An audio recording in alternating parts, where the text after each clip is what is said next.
mención en Derecho Penal y Procesal Penal en la Universidad Nacional de Piura. También es co-conductor del programa jurídico Desayuna con tu abogado en Piura TV, colaborador de LP Pasión por el Derecho y Jurídicas Escuela, ponente en eventos jurídicos nacionales e internacionales. También es escritor de artículos jurídicos en LP, Ius Punendi y Gaceta Jurídica, y columnista en el diario regional La Verdad de Lambayeque y El Dato Piura. A continuación nos disertará el tema la acción privada en el proceso penal. Adelante, doctor.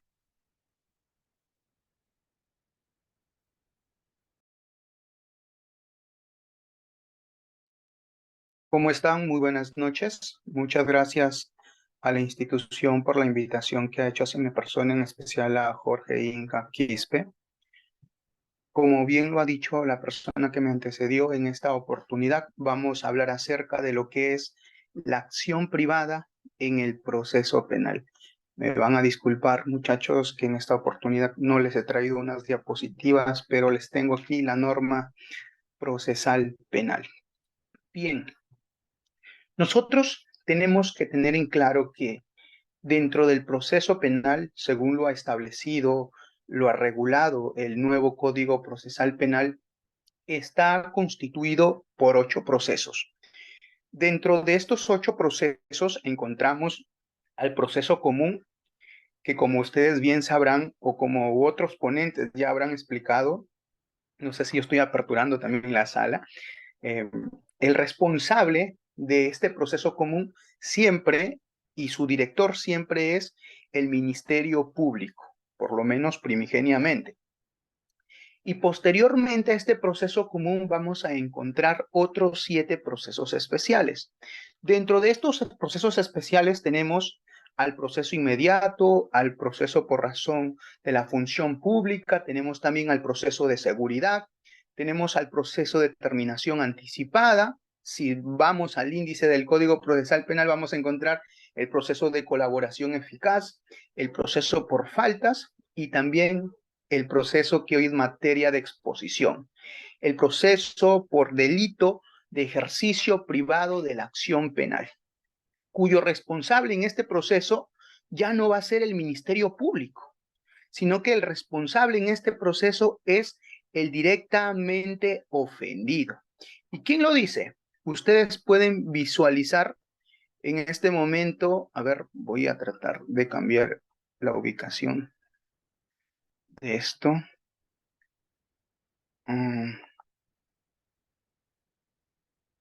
Ya. Si nosotros nos vamos a lo que es el artículo 1 del Código Procesal Penal, vamos a encontrar este texto muy curioso en el artículo 1. El artículo 1 dice, la acción penal es pública, ¿de acuerdo? Antes del numeral 1 dice ese texto y posteriormente dice, su ejercicio en los delitos de persecución pública corresponden al Ministerio Público. La ejercerá de oficio a instancia del agraviado por el delito o por cualquier otra persona, natural o jurídica, mediante acción popular o mediante acción popular. Eso es respecto al proceso común. Y en el numeral 2 señala aquellos delitos que son donde la acción penal también es pública, pero que son de persecución privada. No hay que confundir lo que es la acción penal como derecho que tiene el Estado para perseguir y sancionar un delito, ¿de acuerdo? La acción penal como aquella facultad que tiene el derecho para castigar un determinado hecho punible con su persecución. Si bien es cierto, la acción penal siempre será pública porque es un derecho estatal, es un derecho que tiene el Estado de interés público, pero sin embargo, su persecución puede dividirse en persecución pública, como lo estamos viendo en el numeral 1, o puede ser persecución privada. Y respecto a la persecución privada, dice la norma procesal penal, corresponde ejercerla al directamente ofendido ante el órgano jurisdiccional competente. Y en este caso, dice la norma, se necesita la presentación de querella. ¿De acuerdo? Entonces, ya tenemos claro que cuando la acción pública de ejercicio público o cuando el delito que es ejercido o perseguido de manera pública viene a ser conocido por el Ministerio Público y cuando estamos frente a delitos que son de ejercicio privado, su persecución ya no será competencia del Ministerio Público, sino que su persecución ahora será de competencia exclusiva del directamente ofendido. ¿De acuerdo?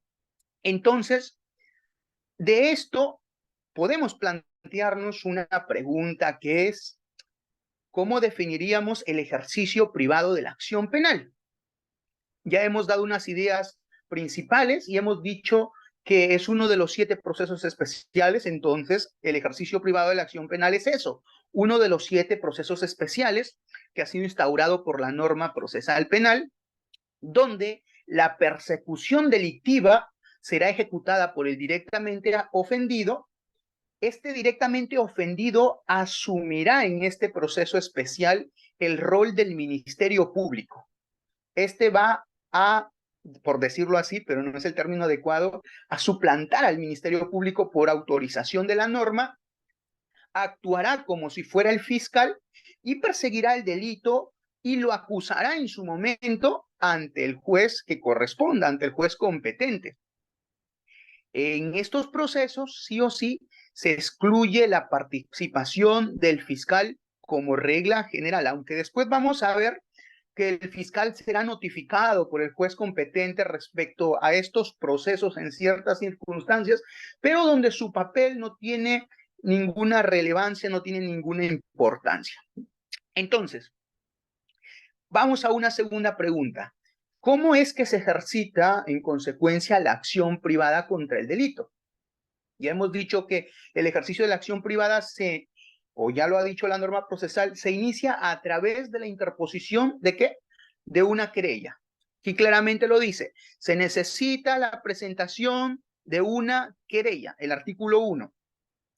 Y si nos vamos al artículo 459 del Código Procesal Penal, en su numeral 1, dice, en los delitos sujetos a ejercicio privado de la acción penal, el directamente ofendido por el delito formulará querella, dice la norma. Aquí estamos en la sección del proceso especial por delito de ejercicio privado de la acción penal. Entonces, ¿cómo se va a incoar o cómo se va a iniciar o cómo se va a ejercitar este proceso especial? A través de la presentación de una querella? Y una querella hay que tener en cuenta que no es una denuncia, tampoco es una demanda. Hay una diferencia entre lo que es la querella y la denuncia. Por ejemplo, si nosotros nos vamos al artículo 326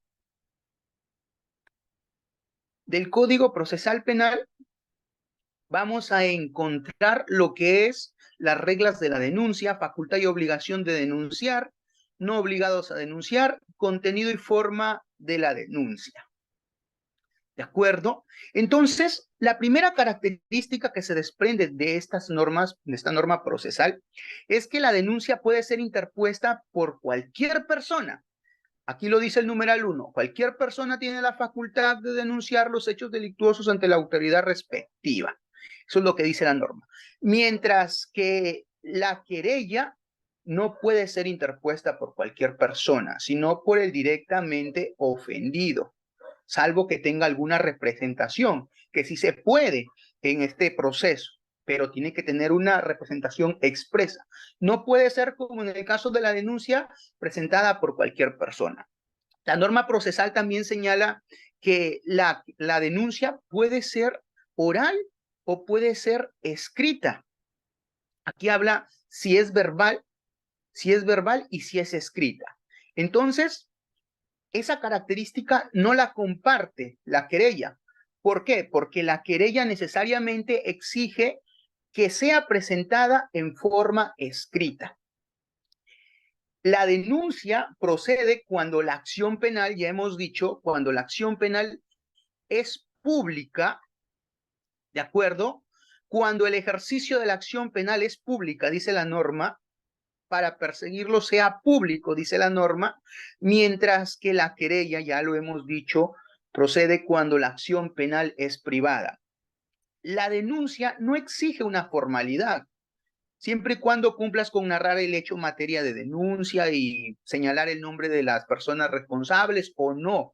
Puedes denunciar contra los que resultan responsables, mientras que la querella no, esta sí exige una formalidad para que pueda pasar el filtro o el control de admisibilidad. La denuncia, como todos lo saben, puede ser presentada ¿a dónde? Ante el juez, perdón, ante el fiscal o ante la policía. ¿De acuerdo? Pero la querella no la puedes presentar ante el fiscal o ante la policía. Necesariamente tú tienes que presentar la querella ante un juez competente. Más adelante vamos a ver quién es ese juez competente. La base legal, como hemos señalado, de la denuncia está del 326 al artículo 328 del Código Procesal Penal, mientras que la base legal de las exigencias de la querella está en el artículo 108 del Código Procesal Penal. Artículo 108, el escrito de querella. Y ahí están las formalidades y es su base legal de la querella. Entonces, aquí tenemos que plantearnos una siguiente pregunta, ¿no? ¿Qué es una querella? Ya estamos frente a la base legal de lo que es una querella. En principio, una querella es un documento procesal exigido, ¿para qué? Para que se pueda instar, para que se pueda activar la acción penal por parte del directamente ofendido, ¿no? La acción penal privada. Eso es lo que es una querella. Es un documento también que es planteado por el directamente ofendido, el agraviado en este caso. Ya hemos dicho que tiene una formalidad y ahí está el artículo 108 de la y ahí están las formalidades que exige. ¿Qué es lo primero que exige? La identificación del querellante en el literal A. ¿Quién es la persona que se considera directamente ofendido? ¿Quién es la persona que se considera agraviada por el delito? O en todo caso, si existe un representante, tiene que consignar también la identificación de este representante, de ser el caso, ¿no? Por ejemplo, cuando el delito ha sido cometido en contra de un menor, de edad, ¿no? ¿Quién sería su representante en este caso? El representante legal, pues su madre.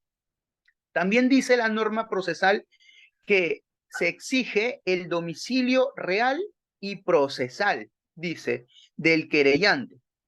Ello quiere decir que la querella, puesto que exige un domicilio procesal, tiene que necesariamente ir acompañada por la suscripción o por la firma de un abogado defensor.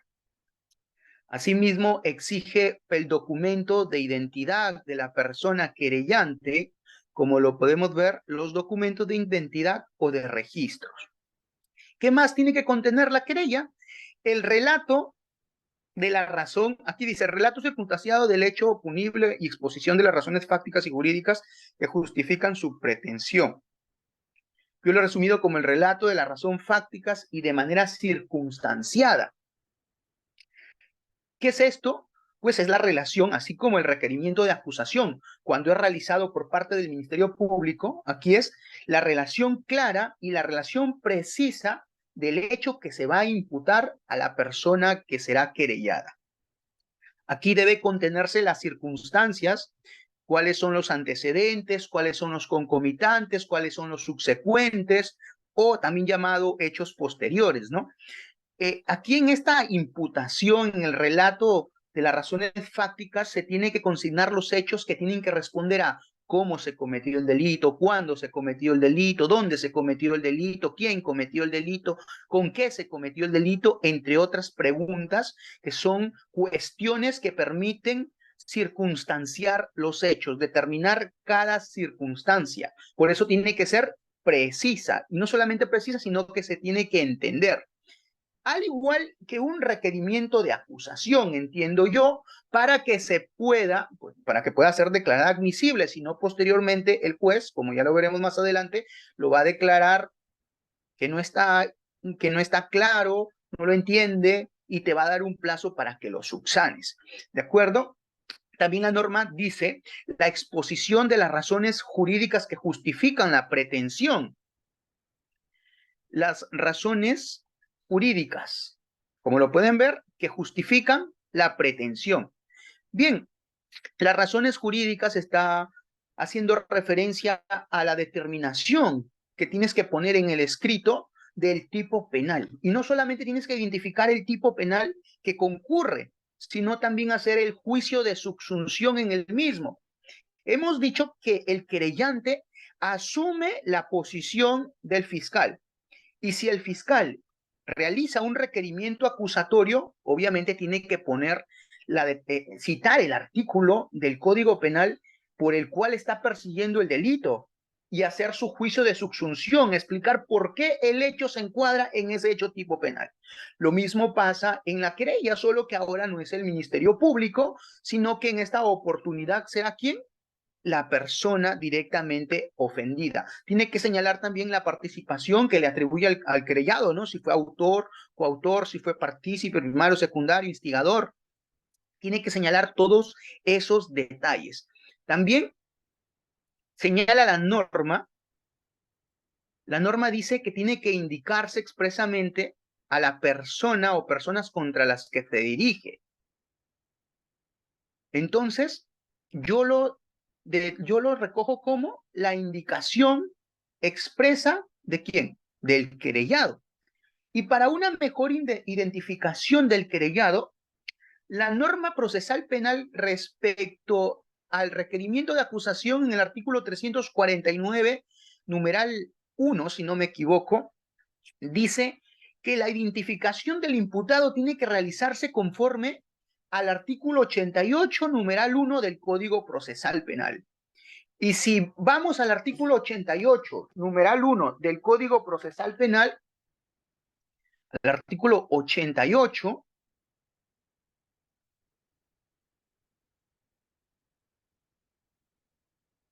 vamos al artículo, aquí dice el 349, 1A, tiene que ser la identificación conforme al numeral 1 del artículo 88, ¿verdad?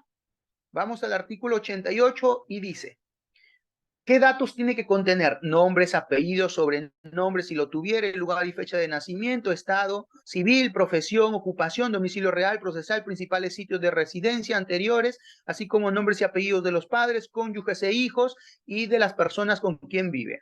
Si ha sido encausado anteriormente por el mismo hecho o por otros, si tiene bienes, dónde están ubicados, si los posee, a título de qué, sus relaciones con los otros imputados, de existir otros querellados y con el agraviado. Entonces, desde mi percepción, como mi posición es, la querella es un equivalente al requerimiento acusatorio. Si en el requerimiento acusatorio, para una mejor identificación, la norma te exige que lo identifiques, valga la redundancia, al imputado a través del artículo 88, numeral 1, pues la querella también para una mejor identificación, hazlo recogiendo esos datos establecidos en el artículo 88, numeral 1 del Código Procesal Penal. ¿De acuerdo? No sé si va quedando hasta aquí clara la exposición. Entonces, retornamos al artículo 108. La indicación expresa de la persona o personas contra quien se dirige.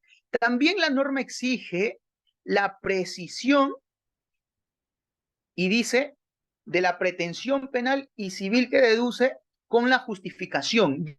Yo lo divido y digo, la norma penal lo que está exigiendo en este caso es la precisión y justificación en principio de la pretensión penal. Es decir, no solamente tienes que identificar el tipo penal, no solamente tienes que decirme en qué calidad estás imputando al querellado, sino también tienes que identificarme la pena que vas a solicitar. Y no solamente tienes que identificarla, sino tienes que determinarla. Y para determinarla, obviamente, te vas a ir al Código Penal para hacer la determinación de la pena, porque tú estás asumiendo el rol del Ministerio Público. Y el Ministerio Público, en su requerimiento acusatorio, ¿qué es lo que hace? Determina la pena de acuerdo a los artículos 45, 45A, 46 y 46A del Código Penal. Entonces, tú vas a decirme precisamente y justificarme, no solamente decirme, sino justificarme cuál es tu pretensión penal. ¿Cuál es la pena que tiene que imponérsele y por qué tiene que imponérsele a la persona querellada? Y también tienes que precisar y justificar la pretensión civil. Es decir, tienes que hacer una determinación ahora de la reparación civil conforme, así como lo hace, pienso yo, ¿no? Hay que pensar bien del Ministerio Público. El Ministerio Público, de acuerdo a los artículos 92 y 93 en el Código Penal. No tengo el Código Penal en PDF. Si alguien me puede ayudar con esos artículos 92 y 93 sería excelente. Si no, ya lo leen en su domicilio.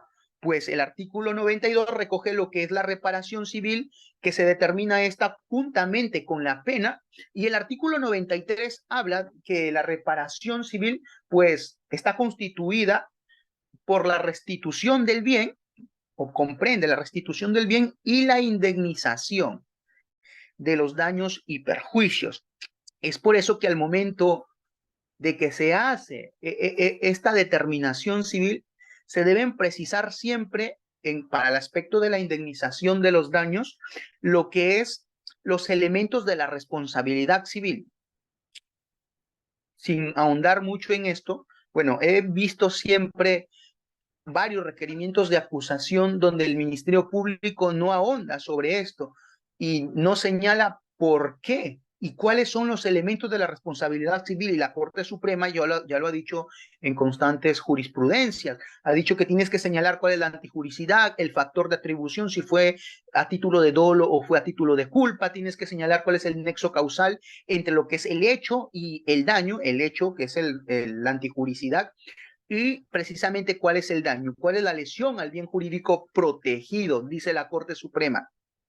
Tienes que señalar si es un daño patrimonial, tienes que señalar si es un daño extrapatrimonial, si corresponde a un lucro cesante, a un daño emergente, si corresponde a un daño moral, si corresponde a un daño a la persona, a un daño al proyecto de vida, y debes consignar pues esos elementos de la responsabilidad civil.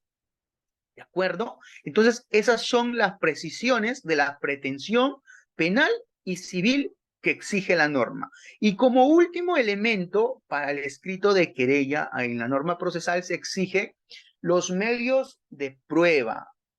La norma dice el ofrecimiento de los medios de prueba correspondientes. Son todos aquellos elementos, algunos los definen como datos, vestigios, información, ¿no? Elementos que acreditan los hechos expuestos. El artículo o el Código Procesal Civil en su artículo 188, si no me equivoco, dice que los medios de prueba sirven para poder acreditar los hechos expuestos por las partes. Es uno de los fines de los medios de prueba. En este caso, ¿qué hechos estás exponiendo? Hechos penales y hechos civiles, porque estás pretendiendo también una reparación civil. Y estos hechos tienen que, así como en el requerimiento de acusación, perdón, estos medios de prueba, así como en el requerimiento de acusación, tienen que ser útiles, pertinentes, conducentes, ilícitos. Útiles, pues que sirvan para poder esclarecer el hecho materia de querella, en este caso, pertinentes que estén vinculados con el hecho objeto de querella, conducentes que sean permitidos por la norma procesal penal, ilícitos que no se hayan obtenido con la violación de los derechos fundamentales de la persona. En este proceso de acción privada, la carga de la prueba la tiene directamente la persona que se considera agraviada. Pero el creyente en su escrito también podría consignar otras cosas que están establecidas en la norma, pero no precisamente en este artículo 108, sino que están en otro artículo. Por ejemplo, en el escrito, el creyente, vamos al artículo 461. ¿Qué dice el artículo 461?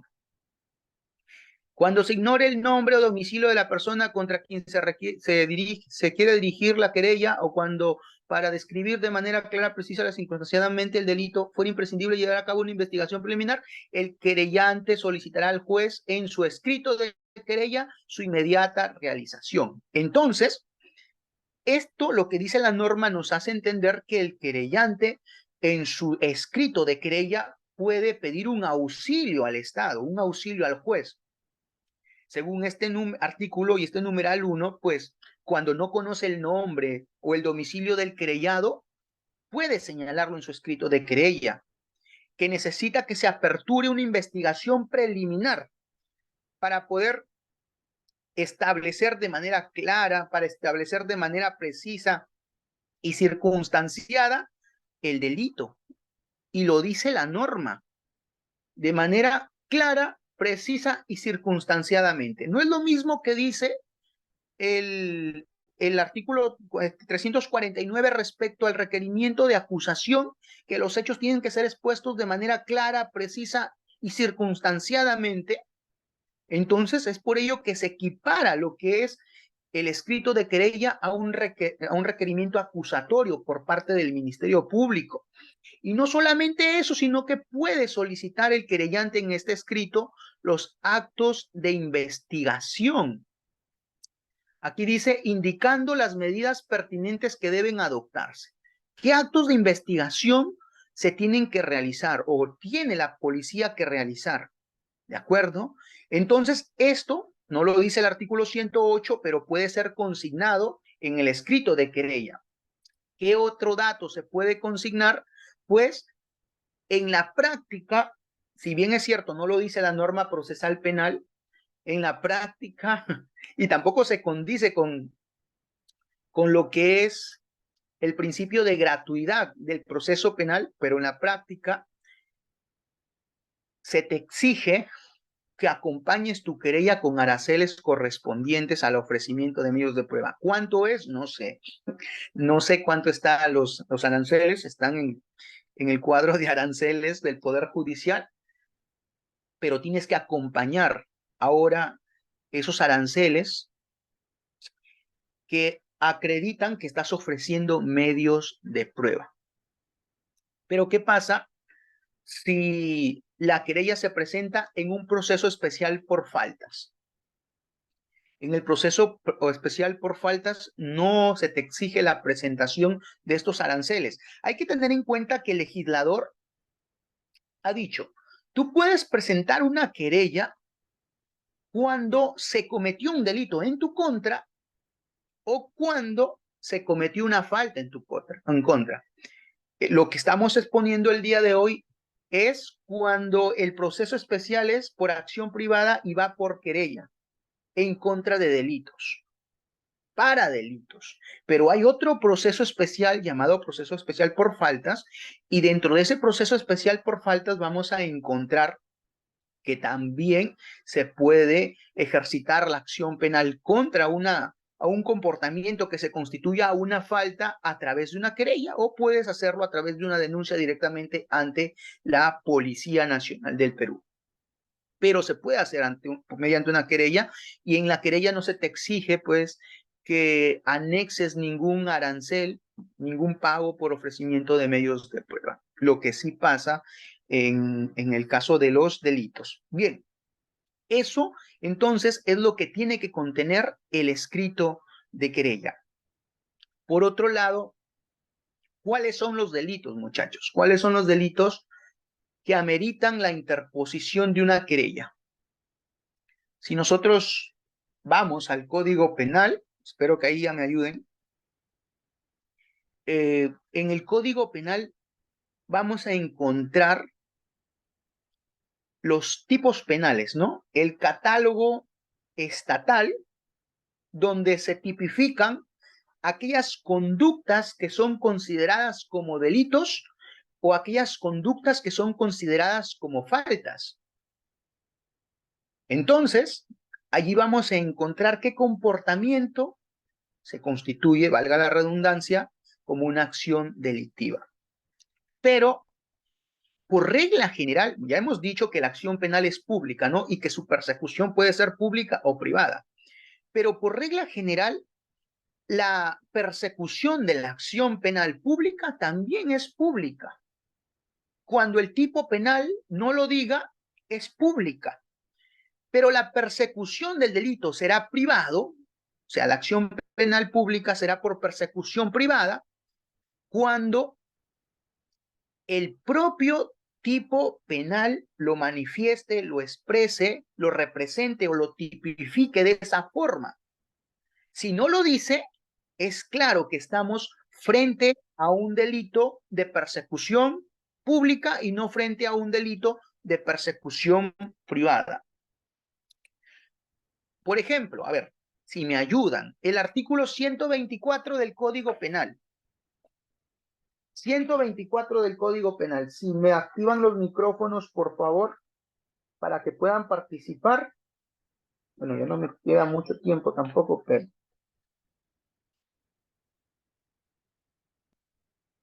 124 del Código Penal. Bueno, si no quieren participar, lo hago yo, no tengo ningún problema. Dice el artículo 124. Recoge lo que es las lesiones culposas. Y expresamente dice el Código Penal. El que por culpa causa a otro un daño en el cuerpo o en la salud será reprimido por acción privada, con pena privativa de libertad no mayor de 1 año o con 60 a 120 días multa. Entonces, expresamente, taxativamente, literalmente, el artículo 124 lo dice. Oye, mi persecución es privada. El Ministerio Público no puede ir para perseguirme, para acusarme. Por allí dice el Ministerio Público, pero eso es respecto únicamente al párrafo 1 del artículo 124. Pero el párrafo 2, párrafo 3 y párrafo 4, no, a eso no, eso sí es de acción privada, de acción pública, perdón, de persecución pública. ¿Y quién lo dice? Bueno, porque como tiene mayor pena, como es agravante, entonces tiene que ser por persecución pública. Allá. ¿Quién lo dice? Yo, tú. Pero ¿por qué haces esa discriminación en la norma? Si donde la norma no discrimina, tú no puedes discriminar. Dicen, no, hay que asemejar este delito al delito de colusión. Por ejemplo, la colusión está contenida en un solo artículo, pero hay 2 delitos, ha dicho la Corte Suprema. Sí, pero te vas a ver el delito de colusión, 383, si no me equivoco, y vas a ver que el párrafo 1 es un párrafo que recoge sujeto activo, sujeto pasivo, acción típica, bien jurídico protegido, acción criminal. Tipo base simple. Párrafo 2 recoge sujeto activo, sujeto pasivo, acción típica, bien jurídico protegido. Todos sus elementos del delito. Por eso se entiende que son 2 tipos penales completamente distintos. En efecto, teoría del delito. Pero el artículo 124 recoge los elementos en el párrafo 1. Si tú quieres desmembrar el párrafo 2 del 1, tendría sentido. La pena será privativa de libertad no menor de 1 ni mayor de 2 y de 60 a 120 días multas si la lesión es grave de conformidad a los presupuestos de lo establecidos en el artículo 121. Los presupuestos, no los elementos del tipo, los presupuestos. Ya. ¿Dónde está el sujeto activo allí? Sujeto pasivo. La conducta criminal. El bien jurídico protegido. ¿Dónde está? Si tú dices que es independiente, diferente, tiene que tener sus propios elementos, porque si no tiene sus propios elementos, estamos frente a un agravante. Y precisamente estamos frente a un agravante que por sí misma, si la desvinculas, si la desmiembras de su tipo base, no tiene ningún sentido. Entonces, la agravante 1, la 2 y la 3 son parte de todo el tipo penal. Son parte del tipo penal. Y si el tipo penal central, que es el párrafo 1, se persigue por acción privada, entonces el párrafo 2 sigue la misma consecuencia. El párrafo 3 continúa por el mismo camino. El párrafo 4 va por esa misma persecución. No se puede decir que porque es agravada, entonces es de acción pública.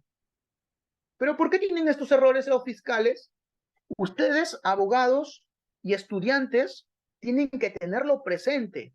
No duden.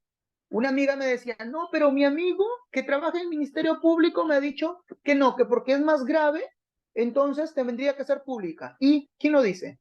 ¿La Corte Suprema? A ver, tráeme la casación donde la Corte Suprema lo diga. Si la Suprema me lo dice, bueno, vale, lo acepto porque la Suprema lo dice. Pero si lo dice tu amigo, ¿por qué tengo que hacerle caso a tu amigo y no hacerle caso a lo que dice la norma? La norma yo la veo clara. ¿Pero por qué existe esta confusión? Porque anteriormente este artículo 124 en el párrafo segundo hacía una discriminación y decía que la acción iba a ser ahora pública. Decía, la acción será pública y seguían los párrafos agravantes. Claro que sí, pero en el año, si no me equivoco, 2009, el legislador hizo una modificación y le quitó toda facultad al Ministerio Público y se la dio al directamente ofendido. Si el legislador tenía la voluntad de que los párrafos agravantes sean perseguidos por el Ministerio Público, hubiese dejado esa parte que serán por acción pública. Les hubiese dado vida propia a los siguientes párrafos, pero no fue así, no les dio vida propia.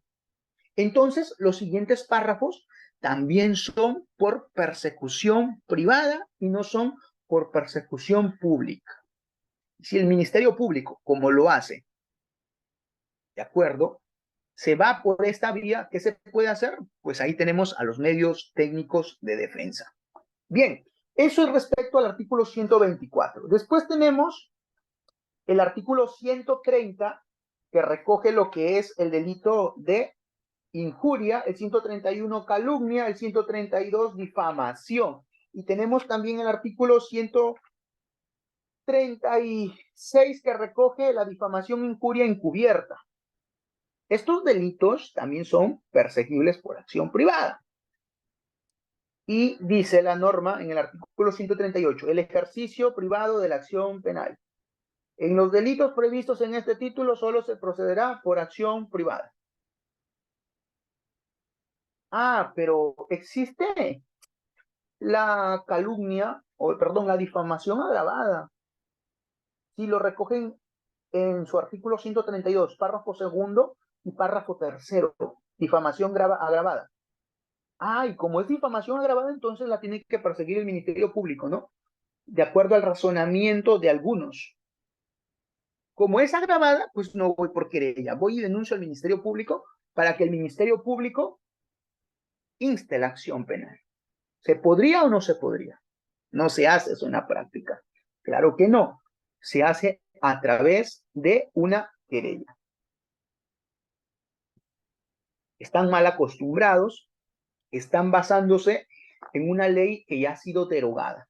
Podría incurrirse en un presunto delito de prevaricato por parte del Ministerio Público.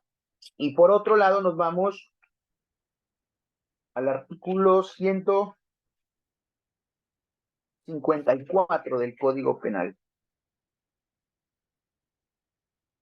Violación de la intimidad, recoge el artículo 154 del Código Penal. El 154b, difusión de imágenes materiales, audiovisuales o audios con contenido sexual, recoge el 154b. 156, revelación de la intimidad personal y familiar. Eso es lo que señala el artículo 156. Y el 157, uso indebido de archivos computarizados. Y si nos vamos al artículo 158, dice, los delitos previstos en este capítulo son perseguibles por acción privada, salvo el 154A y el 155, que no los he leído. El tráfico 154A es el artículo 154A es el tráfico ilegal de datos personales y el 155 es la agravante por la razón de función para el delito de difusión de imágenes con contenido sexual. Entonces, estos delitos expresamente señalan, recogen que se tienen que perseguir por acción privada y no por acción pública. Por otro lado, ¿qué facultades tendría entonces la persona querellante? ¿Cuáles serían sus atribuciones? Para eso tenemos el artículo 109 del Código Procesal Penal. Y allí lo ven, facultades del querellante particular. ¿Y cuáles son sus facultades? Está facultado a participar en todas las diligencias del proceso. Por ejemplo, si se pide una investigación preliminar, pues, y de hacerse una investigación preliminar, el querellante podría participar en la declaración de la persona querellada, porque el policía podría mandar a llamar para que rinda su declaración, ¿verdad? Podría participar en los demás actos que realice la policía, según lo que ha solicitado el querellado, puede participar en la audiencia de juicio oral, en la audiencia de querella, puede participar en una audiencia de apelación. En todo lo que le permita o se pueda hacerse en este proceso, el querellante puede participar. Todas las diligencias del proceso, dice.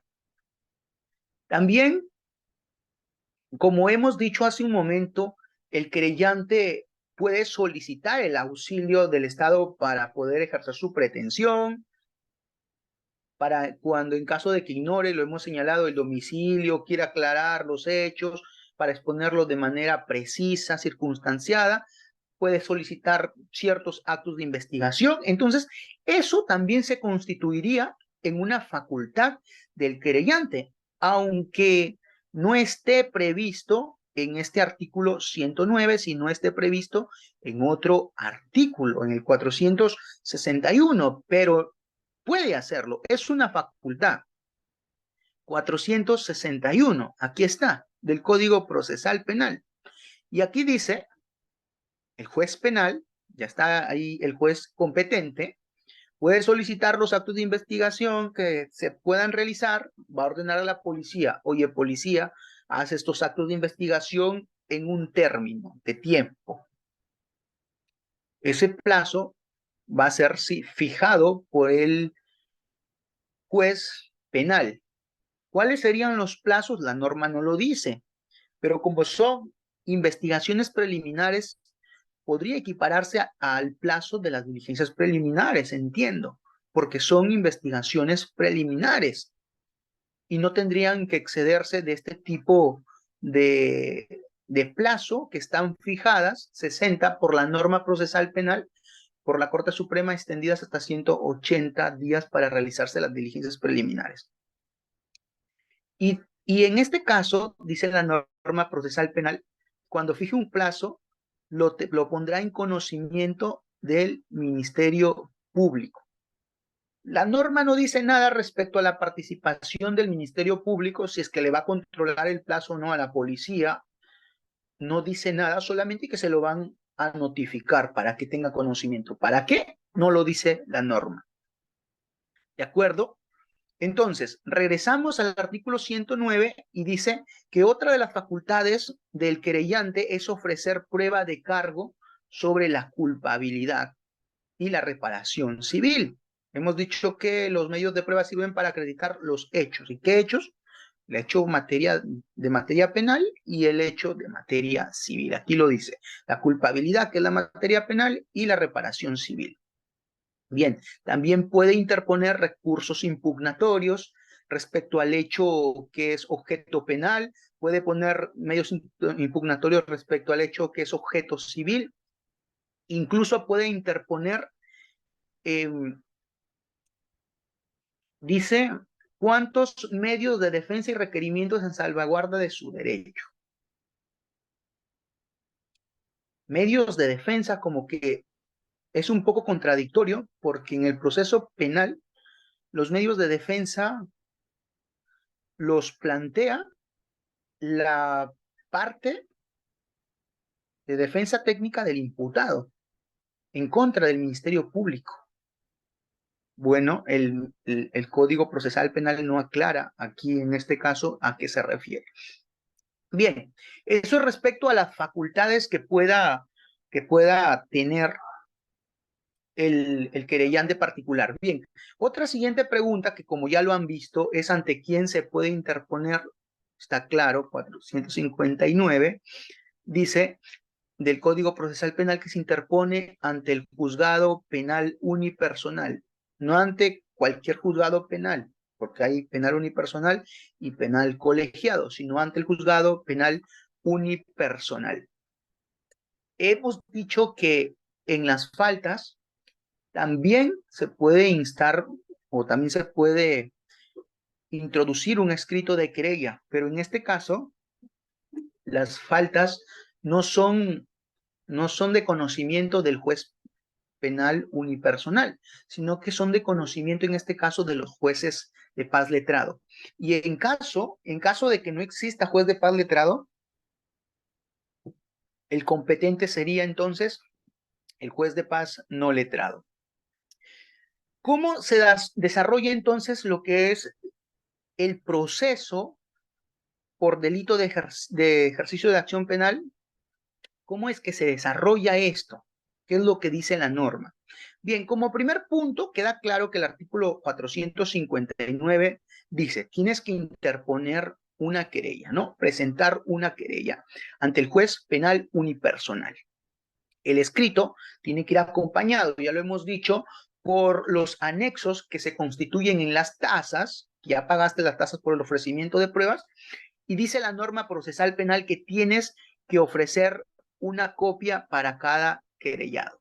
Se acompañará copias del mismo para cada querellado, dice la norma. ¿De acuerdo? Entonces, significa que si son 2 querellados, vas a presentar tu escrito, que es el cargo, 2 copias más y una para el juez. Tu cargo, 2 copias más y una para el juez. Serían 4.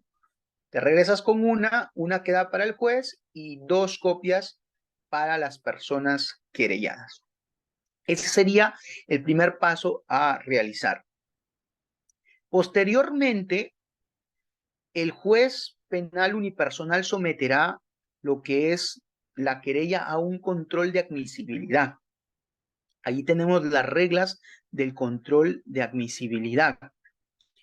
Y dice la norma que si el juez penal unipersonal considera que la querella no está clara, se lo dije hace un momento, no es precisa, no está circunstanciada, puede decirle o ordenarle, tenemos el párrafo número 1, puede ordenarle que subsane o aclare la omisión respecto a los puntos que señaló.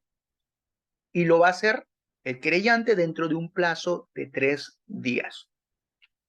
¿Qué pasa si no cumple el querellado esta exigencia? Allí tenemos el numeral 2. Perdón, tenemos el numeral 1. Si el querellante no hiciere esto, ¿qué pasaría? Se va a expedir por parte de este tribunal, por parte de este juzgado, una resolución que tiene como no presentada la querella y que ordena que se archive definitivamente. Tal resolución, pues si queda consentida, queda ejecutoriada, impedirá que en otro momento este querellante, por los mismos hechos contra la misma persona querellada, interponga una nueva querella. Eso lo dice el numeral 2, como lo pueden apreciar. ¿Y qué pasa si el hecho no constituye delito? ¿Qué pasa si el hecho por el cual se va a perseguir a la persona ha prescrito? ¿De acuerdo? ¿Qué pasa si el hecho es de acción pública y no es de acción privada? Pues el juez penal unipersonal va a rechazar de plano lo que es esta querella y va a emitir un auto, ¿no? Va a decir en ese auto sus fundamentos, sus razones, tiene que señalar una especial motivación, dice la norma, en un auto que es un auto final. ¿De acuerdo? Eso es lo que señala la norma. Y si en la querella, ya lo hemos visto el 461, aquí está, y si en la querella se solicita el auxilio para la realización de actos de investigación, el juez va a ordenar a la policía que se hagan estos actos de investigación, va a fijar un plazo, va a notificarle al representante del Ministerio Público, en este caso al fiscal. Después, cuando se termine ese plazo, cuando la policía crea que ya consiguió el objetivo de la investigación preliminar, esta va a elevar un informe al juez penal unipersonal, dando cuenta de los resultados que ha obtenido. Lo dice el numeral 2. Y el querellante después es notificado con ese informe. Y el juez le da un plazo de 5 días hábiles para que complete, porque como le faltaban datos a su querella, estaba incompleta. Bien, el juez dijo, policía investiga, la policía le da un informe, el informe se lo mandan al querellante, dice, ¿sabes qué? Aquí están los datos que te faltaban. Ahora, toma, completa lo que es, ¿qué cosa? Tu querella, ¿de acuerdo? Tienes que completarla y tienes 5 días únicamente, 5 días para que puedas hacerla después de notificado.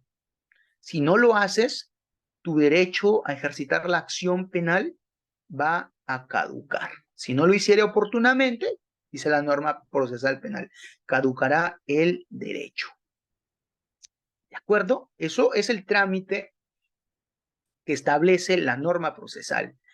¿Qué pasa si la querella sí reúne los requisitos establecidos en la norma, establecidos en la ley? Pues si la querella reúne los requisitos, el juez penal unipersonal va a expedir un auto admisorio con copia de la querella y sus anexos. Eso lo dice el artículo 462. Se acompañará a la indicada resolución copia de la querella y sus recaudos, que son los anexos. Posteriormente, el juez penal unipersonal correrá traslado de la querella al querellado para que en un plazo de 5 días hábiles, obviamente, este pueda oponerse, contestar la querella y de paso pueda ofrecer sus medios probatorios que correspondan, que él crea pertinente, ¿no? Con los cuales él pueda acreditar los hechos. En la contestación de la querella, el querellado obviamente puede deducir los medios de defensa que están establecidos, por ejemplo, artículo 4, cuestión previa, artículo 5, cuestión prejudicial, artículo 6, excepciones, están establecidas en el Código Procesal Penal. Eso lo dice el numeral 4 del artículo 462. Los medios de defensa que se leen en el escrito de contestación significa que sí los pueden poner allí. ¿De acuerdo? Posteriormente, si se vence el plazo de contestación, ¿de acuerdo? Si se vence este plazo, el juez va a emitir un auto de citación a juicio. En este caso, no es importante, producida o no la contestación, dice, por eso digo que no es importante o no es indispensable para que se emita este auto de citación a juicio que el querellado haya contestado o no.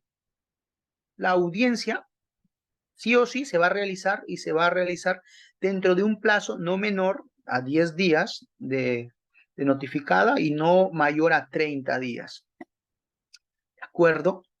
Entonces, posteriormente pasamos a la parte de la audiencia. Llegado el día de la audiencia de juicio, esta audiencia se va a desarrollar en 2 momentos.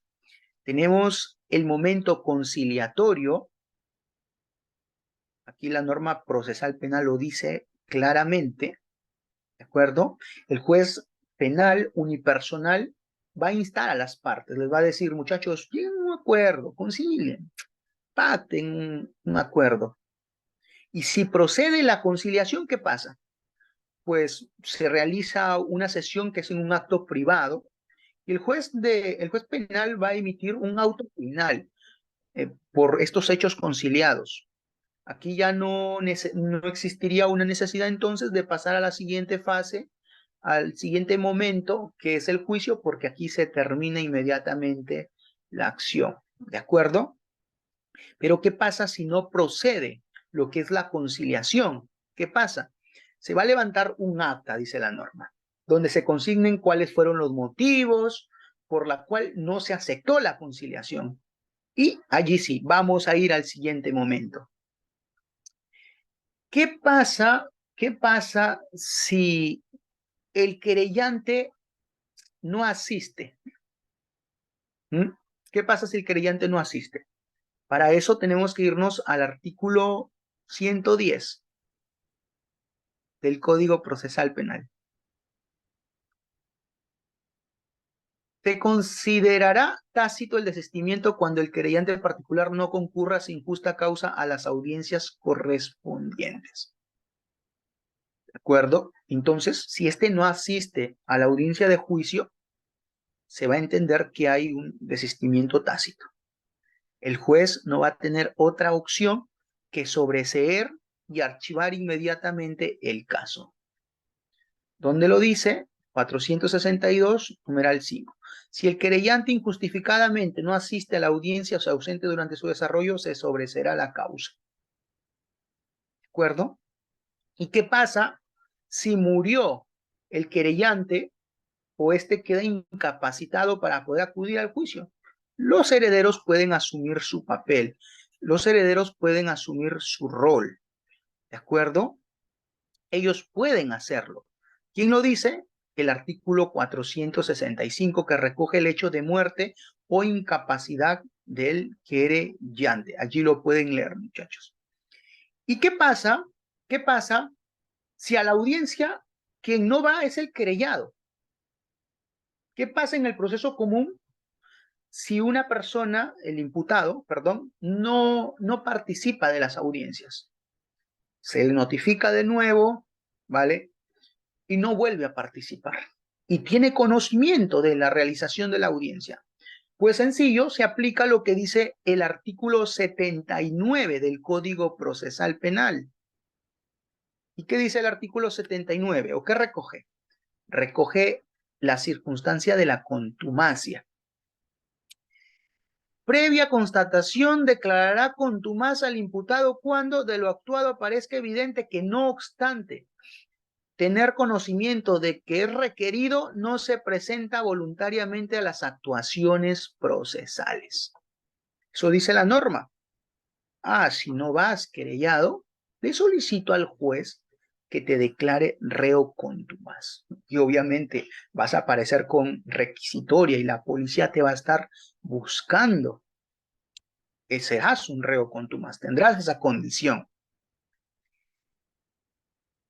Y el artículo 463, numeral 2 dice, si el querellado debidamente notificado no asiste a juicio oral o se ausente durante su desarrollo, se le declarará reo contumaz y se dispondrá su conducción compulsiva. ¿De acuerdo? Entonces, eso se puede hacer o eso pasaría si no asiste. Bien, continuamos entonces. ¿Qué pasa cuando ya estamos en la audiencia de juicio oral? Si llegó lo que es el querellante, si llegó lo que es el querellado, no conciliaron y estamos precisamente en el segundo momento, pues el juicio se va a desarrollar como si fuera un juicio en el proceso común, ¿de acuerdo? Se va a desarrollar conforme a las reglas que están establecidas allí. El querellante va a asumir la posición del Ministerio Público. Él va a ser como si fuera el Ministerio Público, pero a la vez va a ser sometido a un interrogatorio. Bueno, el querellado aquí en esta situación va a oralizar imaginemos que sí contestó lo que es la querella y en ese momento lo oraliza a sus medios de defensa, pero la resolución respecto a los medios de defensa, pues se van a resolver, valga la redundancia, al final con la sentencia. Y allí terminaría, pues, lo que es el proceso de querella. Después están las reglas de abandono y desistimiento, cuando se acaba, los recursos, la publicación y lectura de sentencia, y ahí termina el proceso especial que ha sido materia de exposición. Bien, muchachos, espero que haya quedado entendible. Muchas gracias por estar aquí.